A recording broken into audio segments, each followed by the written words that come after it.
Hi, our group will be presenting on composites. So, what is composites? Composite is a mixture of two or more different materials together. The individual materials' properties and identities remained, and the mixture have superior properties. It is called plastics in the industry. Examples of composites are concrete, plywood and carbon fiber.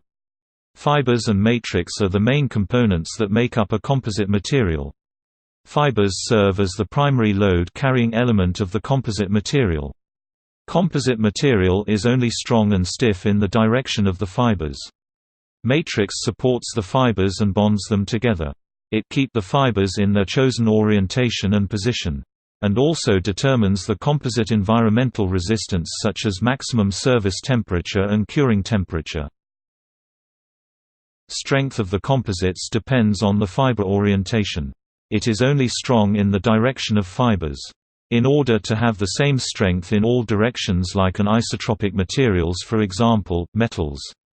Composites are designed in quasi-isotropic orientation. Quasi-isotropic has approximately the same properties as an isotropic material. There are different types of fiber orientation. The first one is unidirectional. The fibers run in one direction and the strength and stiffness are in the fiber direction only. The next one is bidirectional. The fibers run in two directions, typically 90° apart. These ply orientations have strength in both directions but not necessarily the same strength. Lastly, is quasi-isotropic. The plies of a quasi-isotropic layup are stacked in a 0°, -45°, 45° and 90° sequence or in a 0°, -60°, and 60° sequence. These types of ply orientations simulate the properties of an isotropic material such as aluminium or titanium. Fiber orientation takes reference using warp clock for its angles. Warp clock is defined differently for different layup ply. Normally, positive angles are defined in a clockwise direction. Warp is the longitudinal fibers of a fabric. Fibers running in 90° across the width of the fabric is called fill direction. If the warp clock is not available on the fabric, the orientation will default to 0. Most composites laminates have a symmetrical and balanced layup. Symmetry means for each layer above the mid-plane there must be an identical layer below the mid-plane. Balance means for every layer centered there must be an identical layer oriented at a negative angle. By having both symmetrical and balanced layup it helps to reduce internal stress and avoid distortion during curing process. The most common composite used in the aerospace industry are glass fiber, Kevlar, carbon fiber, and they are typically manufactured by the PEM process, rayon process, petroleum pitch process.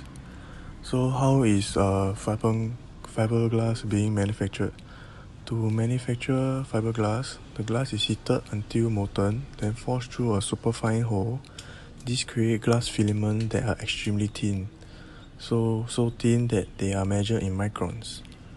So once the second step is once the fiberglass is woven together, different resin may be added to give the product increased strength as well as allow it to be molded into various shapes. So how is carbon fiber being manufactured? The most common process is the PEM process. So the first step, there are 5 steps. So the first step is spinning.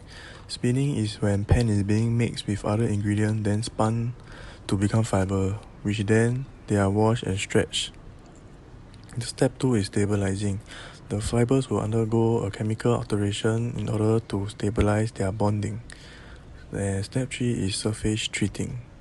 So surface of the fiber are oxidized for the improvement of bonding properties. Then after that it will be followed by carbonizing. The fibers will be treated at very high temperature which will form tightly bonded carbon crystals. Then the last step is sizing. The fibers are coated and molded into bobbins, then loaded to a spinning machine which will twist the fibers in different size yarns. So how Kevlar is made? First you have to produce the basic plastic, which Kevlar is made from a chemical called polyparapylene polyamide. The second step is you have to turn it into a strong fiber. So the first step is all about chemistry. The second step is about turning the chemical product into a useful product, more practical material. Kevlar chemical structure naturally makes it form tiny straight rods that are packed closely together. It's a lot like stiff new pencil getting stuff together tightly into a box. These rods will form extra bonds between one another, also known as hydrogen bonds, giving them extra strength, as though as you glue all the pencils together. This bonded rod structure essentially is what gives the Kevlar its amazing properties. The Boeing 777X has a composite wing with foldable wing tips. So why there is a recent push for composite material in the aviation industry? Composites are flying high in the aircraft industry as manufacturers look for ways to reduce weight, improve performance, and create a better customer experience. Composite weigh considerably less than aluminium and titanium material. Other than lightweight, there are also many benefits of composite, such as high stiffness to weight ratio, better fatigue performance, non-corrosive characteristic, and less susceptible to crack growth.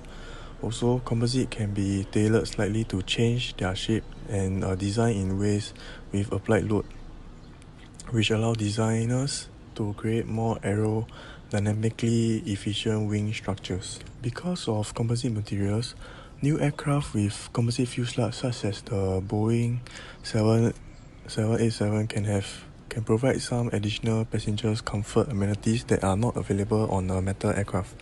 For example, the pressure in the cabin can be higher, producing less ear popping on landing. This is possible since the pressurization difference between the inside cabin and the outside air can be higher for a composite fuselage. This is due to the superior cyclic load capabilities, which is the primary cause of fatigue damage. The humidity level in the cabin can also be higher due to the corrosion resistance of composite, which will produce fewer headaches and dry mouth after a long flight. The common types of composite in the aircraft application they are plastic, Kevlar, glass fiber, and carbon fiber. They are used because they are stronger and lighter than aluminium. So which part of the aircraft can you find composite materials? The aircraft body, imide fiber are widely used in honeycomb sheet to construct very stiff, very light bulkheads, fuel tanks, and floor. They are also used in the leading and trailing edge of wing components. The Boeing 787 makes greater use of composite material in its airframe and primary structures. For the recent development in new cutting-edge composite materials, it is developed so that it can cool itself down when it is under extreme temperatures. The cutting-edge material is inspired by nature and it can regulate its own temperature, and it can also equally be used to treat burns and help space capsules withstand the atmospheric forces. This research used a network of multiple microchannels with active flowing fluids as a method and proof of concept to develop a thermally functional material made of a synthetic polymer. This material is enhanced with precise control measures that can also switch conductive states in order to manage its own temperature in relationship to its environment. This kind of heat flow management could also prove invaluable in spaceflight, where high solar loads can cause thermal stresses on the structural integrity of space capsules. And also by regulation of the structural material temperature of the vehicle. This will not only advance the structural properties, but it could also generate useful powers. This thermal energy could be removed from the recirculated fluid system to be stored inside a reservoir tank on board the capsule. And once captured, the energy can be converted into electrical energy or into heat water for the use by the crew. So moving on to possible damages on composite materials compared to traditional materials like metals. The first of which would be processing anomalies and in-process handling damages. Some of it would be that the incorrect processing can result in defects in composite parts. Carelessness during post-cure handling and assembly can also result in such damages. Composite parts are more vulnerable to impact than the metal parts. Defects such as edge damages, dents, delaminations, and fastener hole damage can result even after cure or during part handling, machining, and assembly. The incorrect machining and drilling parameters such as feed rates and drill speeds can also lead to delaminations in and around the holes and part edges. The second would be the in-service damages. Aircraft parts can be easily damaged, be it on ground or during flight operations. These damages can be the result of tools dropped, parts dropped, service vehicle impacts, aircraft handling accidents, impacts from maintenance stands, local pressure being worked on, incorrect installed removable fasteners, bird strike, debris thrown up during takeoff and landing, and etc. Solvents and other fluids can also be absorbed by the composites, which would cause degradation of the mechanical properties. Aircraft parts can be contacted by all manners of different fluids. Some example would be grease, fuel, oil, hydraulic fluids, water, cleaning and de-icing fluids, and even salt spray. Moving on to types of inspections conducted on composite materials. So sometimes damage to composite components is not always visible to the naked eye, and that is why we always use non-destructive test methods to best determine the extent of damages. Some examples of non-destructive tests would be visual inspection, audible sonic testing like coin tapping or tap test, ultrasonic inspection, radiography like X-ray, or thermography. To go more in-depth on the non-destructive testing, for visual inspections, we will have large areas being inspected quickly, and if the damage is suspected, more detailed inspection methods will be used to verify how bad the damage is. And for audible sonic testing, it consists of lightly tapping the surface of the part, and the acoustic response is compared to a known good area. A dull sound is a good indication that some delamination or disbound exists. So for ultrasonic inspection, a very useful tool for the detection of internal delaminations, voids, use ultrasound waves to determine the presence of a defect. For radiography, we will pass X-rays through the part or assembly that's being tested, and then we will record the absorption of the rays onto a film that is sensitive to X-rays.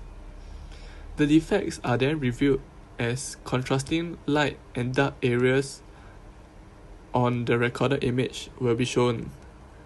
For thermography, all thermographic techniques rely on differentials in thermal conductivity between normal, defect-free areas and those that have a defect. What are the types of damage assessments? There are three types. Firstly, permanent repair restores the strength of the original structure like stiffness, static strength up to the ultimate load, durability for the remaining life of the component. Secondly, interim repairs, repair design criteria for temporary, interim repairs can be less demanding but borders permanent repair if repair is to be embodied for a considerable time. Lastly, cosmetic repair does not affect the structural integrity of the component or aircraft. What are some challenges faced by manufacturers and maintenance organizations in terms of repair and practices and equipment required for repair? Here are some challenges stated by the manufacturers and maintenance organizations. 1. Lack of mass production, automation techniques 2. Influence prices 3. Price of raw materials 4. Human factor 5. The difficulty of detecting damage 6. Limited standardization of composites materials and repair techniques and lastly 7. The level of training and awareness of workers handling composites. A particular issue with composites is the difficulty of establishing, after an impact, whether the laminate has suffered damage without there being any sign of it at the surface. Unlike metals, which show they are hurt by exhibiting dents, composites can spring back from low-energy impact such that damage several plies down within the laminate can be hidden behind an apparently unharmed surface.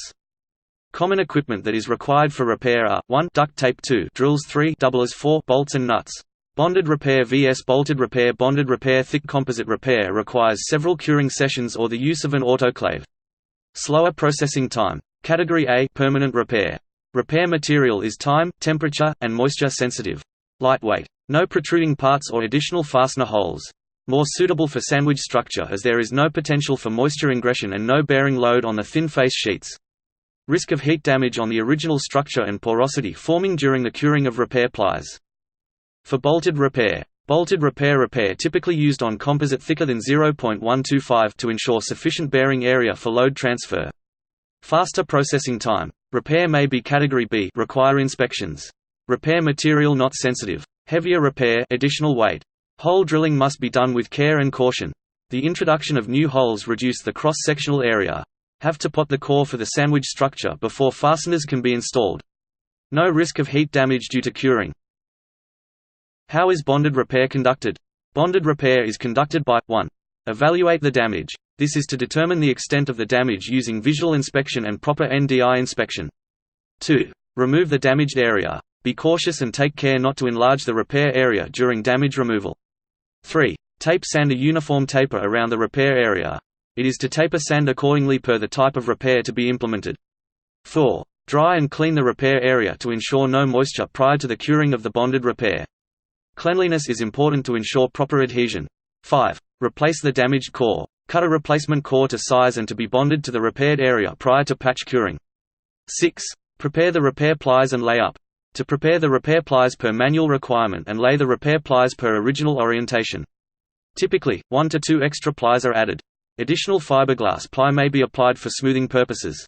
7. Vacuum bag the repair. This is to apply pressure to the repair during curing. 8. Cure the repair. Ensures proper cure cycle is applied. And lastly, remove the vacuum bag and inspect the repair. To ensure the structural integrity of the repair, NDI may be required depending on the repair procedure chosen and the size of repair. How is bolted repair conducted? Bolted composite repairs require a greater edge distance to prevent fastener pull-out and use different fasteners than those used with aluminum sheet metal. The general rule for fasteners in aluminum is that they must be spaced at least 2 times the fastener diameter from the edge. For composites, this required edge distance is 4 times the fastener diameter, e.g. 0.125 diameter hole requires 0.250 edge distance in aluminum but 0.500 in composites. Cadmium-plated steel fasteners which are commonly used in aluminum aircraft structures will deteriorate due to galvanic corrosion if used in carbon fiber composites. This is because cadmium and aluminum are adjacent to the scale of corrosion potential, while carbon fiber is at the opposite end. Therefore, fasteners used in bolted repairs to carbon fiber composites may be stainless steel, monel, titanium, or other non-corrosive metal. What are the differences between the two types of repairs? Bonding repair usually excels with very thin structures. Bonding of 2 thin pieces of aluminum is much stronger than bolting them together, and with dissimilar structures, one can glue a piece of paper to a steel plate which isn't feasible with mechanical fasteners like bolts or screws. Other advantages to bonding include, 1. Bonding minimizes corrosion. 2. Adhesives also make good sealants. 3. No fastener holes to weaken the structure. 4. No point stress concentrations. 5. Smooth surface finish. Bolted repairs joint and repair strength increase as the substrates get thicker.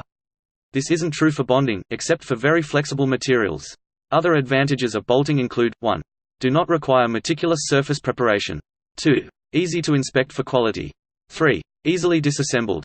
Group reflection. Composite is used more often due to its high strength-to-weight ratio. Very simplistically, by combining materials with complementary properties in this way, a composite material with most or all of the benefits high strength, stiffness, toughness, and low density is obtained with few or none of the weaknesses of the individual component materials. It also allows for shorter assembly times, however, it needs to be offset against the greater time likely to be needed to fabricate the component in the first place. To produce a composite component, the individual layers, which are often pre-impregnated with the resin matrix, are cut to their required shapes, which are all likely to be different to a greater or lesser extent, and then stacked in the specified sequence over a former. Another advantage of composite materials is that they can be formed into more complex shapes than their metallic counterparts. This not only reduces the number of parts making up a given component, but also reduces the need for fasteners and joints, the advantages of which are twofold. Fasteners and joints may be the weak points of a component, a rivet needs a hole which is a stress concentration and therefore a potential crack initiation site, and fewer fasteners and joints can mean a shorter assembly time. Thank you for watching. Please like, subscribe and hit the bell button below. Bye.